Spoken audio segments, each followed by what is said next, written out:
Saya dapat tawaran belajar dalam negara, luar negara pun dapat juga. Dalam negara, luar negara. Dalam negara ke nak belajar, luar negara ke nak belajar. Ish, pening lah. Baiklah pelajar-pelajar, tentunya para pelajar akan mengalami perkara demikian, ragu-ragu untuk membuat sesuatu pilihan ataupun untuk menentukan apa yang terbaik. Kalau dalam belajar, nak buat pilihan di belajar di dalam negara ke luar negara. Kalau bekerja, dua-dua kerja ni bagus, nak pilih yang mana satu. Atau nanti nak berkahwin, nak pilih yang mana satu. Jadi dalam Islam dianjurkan untuk kita melakukan solat sunat istikharah. Jom kita belajar pelajaran kita.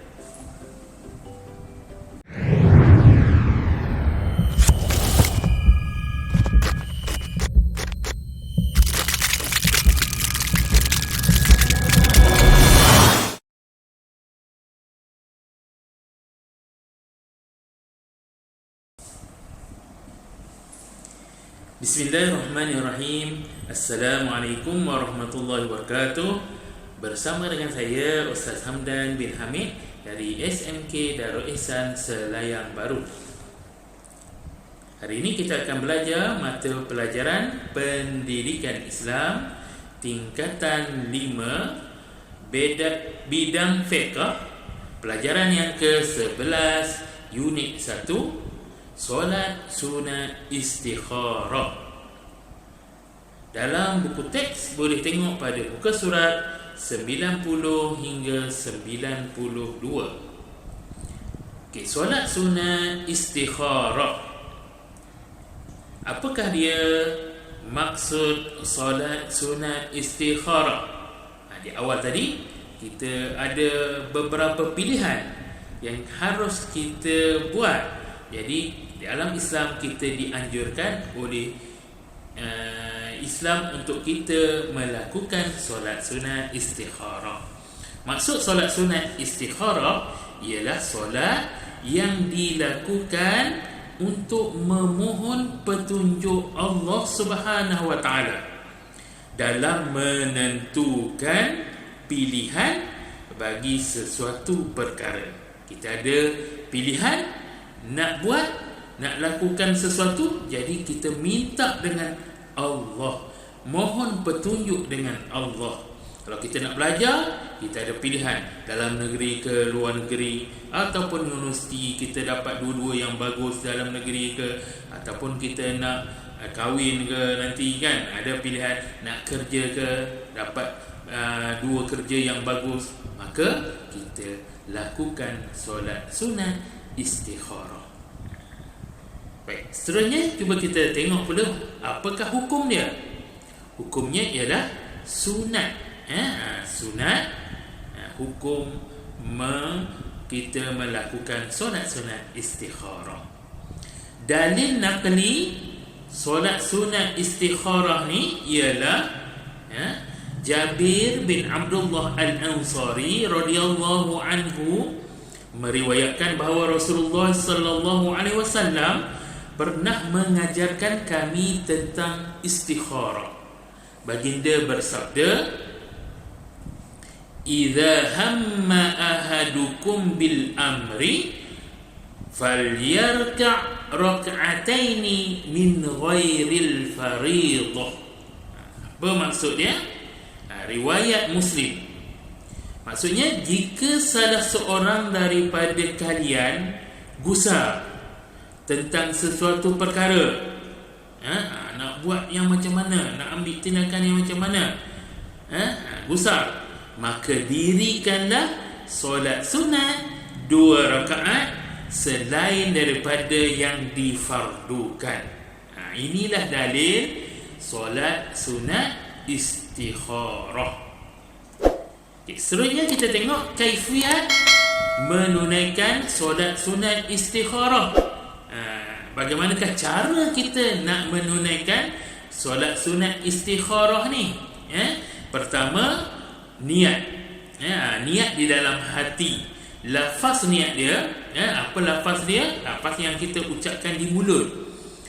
Kita lafazkan usolli sunnatal istikharati raka'ataini lillahi ta'ala. Mudah kan? Dalam hati kita niat, dalam hati lintaskan niat ni. Sahaja aku solat sunat istikharah 2 rakaat kerana Allah Subhanahu wa taala. Mudah. Kita niat dalam hati kita, sahaja aku solat sunat istikharah 2 rakaat kerana Allah taala. Itu niat yang pertama. Yang kedua, bilangan rakaat dia 2 rakaat. 2 rakaat saja, dan cara pelaksanaan dia kita lakukan secara bersendirian. Bersendirian, sorang-sorang. Bacaan dalam solat. Kita tengok pula bacaan dalam solat. Rakaat pertama. Rakaat pertama lepas surah Al-Fatihah, kita bacalah surah Al-Kafirun. Tak ingat surah Al-Kafirun, boleh baca apa-apa surah yang kita ingat. Ingat surah Al-Kautsar, sebab dia 3 ayat, boleh baca surah Al-Kautsar. Itu rakaat yang pertama. Rakaat yang kedua lepas Al-Fatihah, kita baca surah Al-Ikhlas. Apa pula surah Al-Ikhlas ni? Surah Al-Ikhlas ni ialah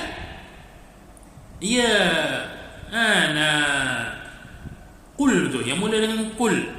Bismillahirrahmanirrahim. Qul huwallahu ahad. Yang tu surah Al-Ikhlas. Hafal. Kalau hafal boleh baca rakaat yang kedua. Kalau tak hafal Al-Ikhlas saya, boleh bacalah surah-surah yang kita hafal. An-Nas hafal, baca surah An-Nas, ataupun apa-apa surah yang lain. Kemudian tu kita menyempurnakanlah rukun-rukun yang lain sehinggalah kita memberi salam. Macam solat fardu biasalah yang menyempurnakan rukun-rukun yang lain itu. Sampailah kita memberi salam. Assalamualaikum warahmatullahi. Assalamualaikum warahmatullahi. Astaghfirullahal azim alladzi la ilaha illa huwal hayyul qayyum wa atubu ilaih. Kita istighfar 3 kali. Lepas istighfar, kita baca doa. Berdoa dengan doa-doa yang sesuai. Kita pun baca doa. Doa tu insya-Allah nanti kita akan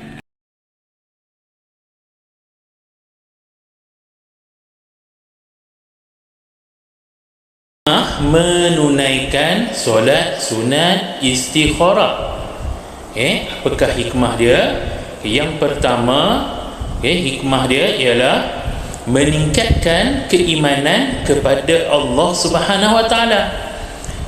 Kerana apa? Kerana menjadikan Allah Subhanahu wa taala sebagai tempat pergantungan.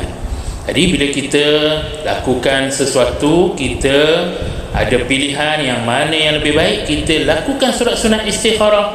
Jadi dengan lakukan solat sunat istikharah itu akan meningkatkan lagi keimanan kita kepada Allah Subhanahu wa taala.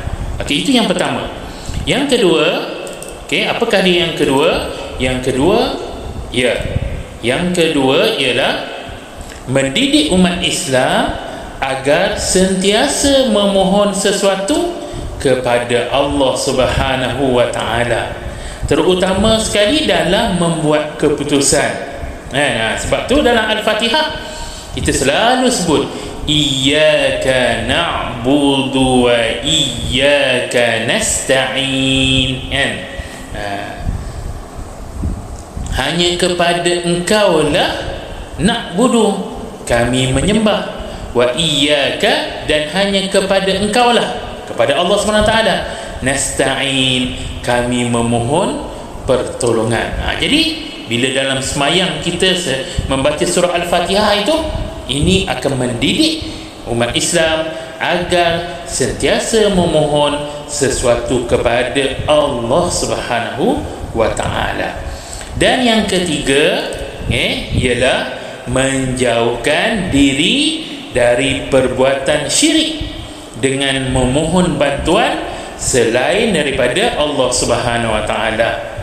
Sebab kita lakukan solat sunat istikharah, kita tak pergi ke mana? Kita tak pergi berjumpa dengan contohnya bomoh, seperti kepada bomoh kita tak minta dengan bomoh. Jadi inilah 3 hikmah menunaikan solat sunat istikharah. Baik, sekarang cuba kita lihat pula doa istikharah. Solat sunat istikharah ni, lepas saja kita pergi salam, kita istighfar 3 kali, kita baca Al-Fatihah, kita pun berdoa. Ini salah satu doa dia, di mana Rasulullah sallallahu alaihi wasallam telah mengajar Jabir bin Abdullah dengan doa ini. Jadi sebelum kita baca doa ni, kita puji-pujian dulu kepada Allah Subhanahu Wa Taala. Okey, jom sama-sama kita bacakan. Allahumma inni astakhiruka bi'ilmik wa astaqdiruka biqudratik wa as'aluka min fadlikal 'azim fa innaka taqdir wa la aqdir wa ta'lamu wa la a'lam wa anta 'allamul ghuyub. Allahumma in kunta ta'lamu anna hadzal amra, kita sebutlah apa dia perkara tersebut yang kita mohon dengan Allah Subhanahu Wa Taala. Khairul li fi dini wa ma'ashi wa 'akibati amri aw khairul li fi 'ajili amri wa ajili faqdurhu li wa yassirhu li wa barik li fihi wa in kunta ta'lamu anna hadzal amra, sebutkan perkara tersebut, syarrul li fasrifhu anni wasrifhu anhu waqdur liyal khaira haitsu ma kanat thumma raddini bih.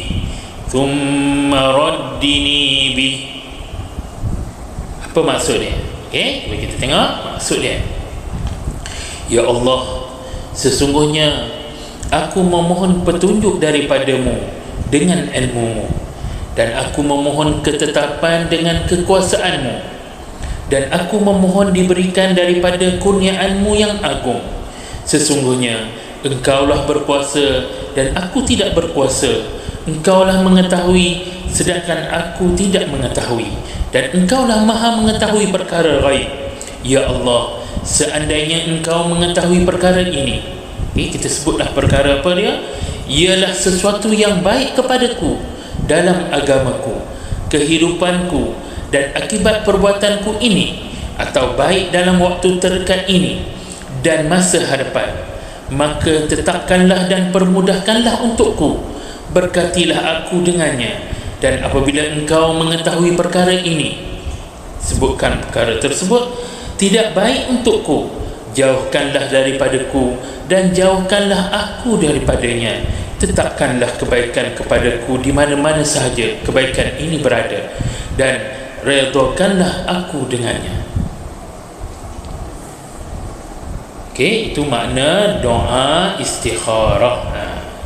Jangan lupa kita mulakan dengan alhamdulillahirabbil alamin wassalatu wassalamu ala asyrafil anbiya'i wal mursalin wa ala alihi washabbihi ajma'in. Kemudian tu baru dah kita baca doa. Bila dah habis ni kan, kalau kita nak baca yang bahasa Melayu pun boleh. Habis ni kita selawat dan salam kepada junjungan besar Muhammad sallallahu alaihi wasallam, dan kita puji-pujian kepada Allah. Wassallallahu ala sayyidina Muhammadin wa ala alihi wa sahbihi ajma'in, walhamdulillahi rabbil alamin.